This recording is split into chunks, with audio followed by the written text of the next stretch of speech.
Selamat pagi Bapak Ibu yang kekasih di dalam Tuhan Yesus Kristus. Pagi hari ini saya Eko Wayu Suryaningsih kembali menyapa dengan kebenaran firman Tuhan yang terdapat dalam Lukas 9 ayat 13a. Lukas 9 ayat 13a. Tetapi ia berkata kepada mereka, kamu harus memberi mereka makan. Amin. Bapak, Ibu, dan Saudaraku, terkadang ada orang yang memahami bahwa pelayanan adalah hanya sesuatu yang berhubungan dengan kegiatan-kegiatan rohani di gereja maupun di dalam persekutuan. Pelayanan hanya terbatas seperti itu, menjadi pembawa renungan, pemimpin pemahaman Alkitab, pemimpin pujian, pemusik, dan juga pendoa syafaat. Tetapi hanya itukah sebuah pelayanan?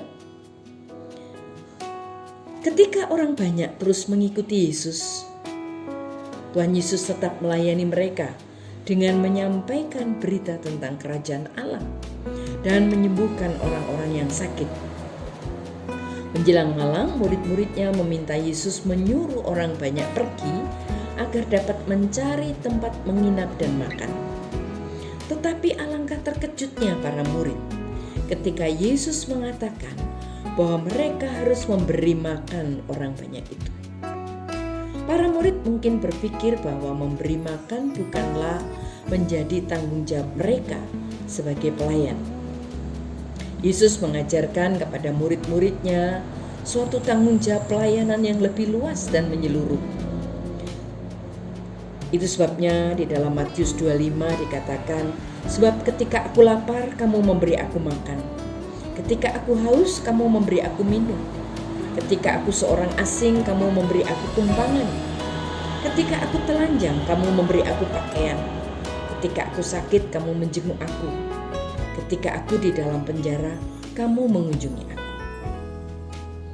Ketika kita melihat di sekitar kita, ada banyak sekali pelayanan yang bisa kita lakukan bagi Tuhan dengan mengasihi dan menolong sesama. Ada orang-orang yang mungkin lapar, haus, telanjang, sakit, di penjara dan tidak punya tempat tinggal. Mari kita mengambil bagian, melayani dengan menolong dan meringankan beban mereka.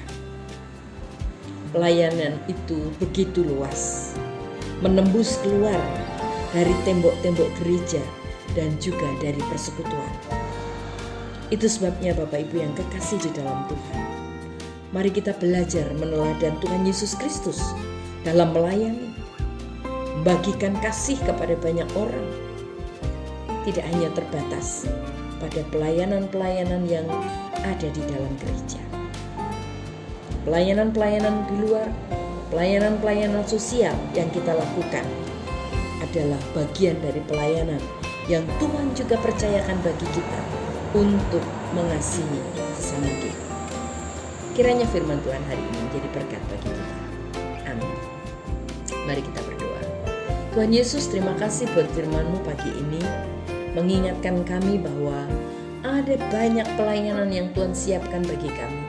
Oleh karenanya Tuhan, ketika kami berkesempatan untuk boleh menjadi berkat bagi lingkungan kami, bagi sesama kami, tolong kami Tuhan, supaya kehadiran kami menjadi berkat bagi banyak orang, sehingga nama Tuhan dipermuliakan.